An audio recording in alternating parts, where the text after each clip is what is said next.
அஸ்ஸலாமு அலைக்கும் வரஹ்மத்துல்லாஹி வபரகாத்துஹு. கண்ணியத்துக்குரிய பெரியார்களே, சகோதர சகோதரிகளே, மனிதர்கள் அதிகமாக பிரயாணம் செல்லக்கூடியவர்கள். அந்த பிரயாணத்தை நபி ஸல்லல்லாஹு அலைஹி வஸல்லம் அவர்கள் எவ்வாறு காட்டி தந்தார்கள், அதில் ஓதக்கூடிய துஆ என்ன என்பதை இன்றைய நாள் நாங்கள் பார்ப்போம். அபூ தாவூத், திர்மிதி போன்ற கிரந்தங்களிலே இந்த ஹதீஸ் பதிவாகி இருக்கிறது. நபி ஸல்லல்லாஹு அலைஹி வஸல்லம் அவர்கள் சஹாபாக்களுக்கு கற்றுக் கொடுத்த துஆ.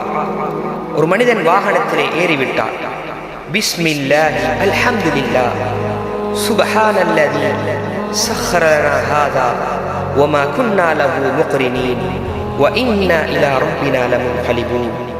அல்ஹம்துலில்லாஹ் அல்ஹம்துலில்லாஹ் அல்ஹம்துலில்லாஹ் அல்லாஹு அக்பர் அல்லாஹு அக்பர் அல்லாஹு அக்பர் சுப்ஹானக அல்லாஹும்ம இன்னி ظلمت نفسي فاغفر لي فإنه لا يغفر الذنوب إلا أنت.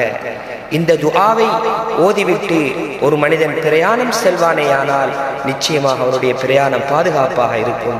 இந்த துஆவினுடைய கருத்தென்ன? அல்லாஹுடைய பெயரால் அல்லாஹ்வுக்கே எல்லா புகழும்.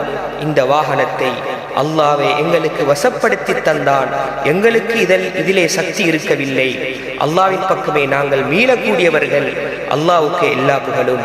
அல்லாஹ் மிக பெரியவன் என்ற கருத்து பொதிந்த இந்த துஆவுடன் இன்ஷா அல்லாஹ் நாங்களும் எங்களுடைய பிரயாணங்களை மேற்கொள்வோம். அல்லாஹ் எங்களுக்கு அருள் புரிவானாக, தௌஃபீக் செய்வானாக.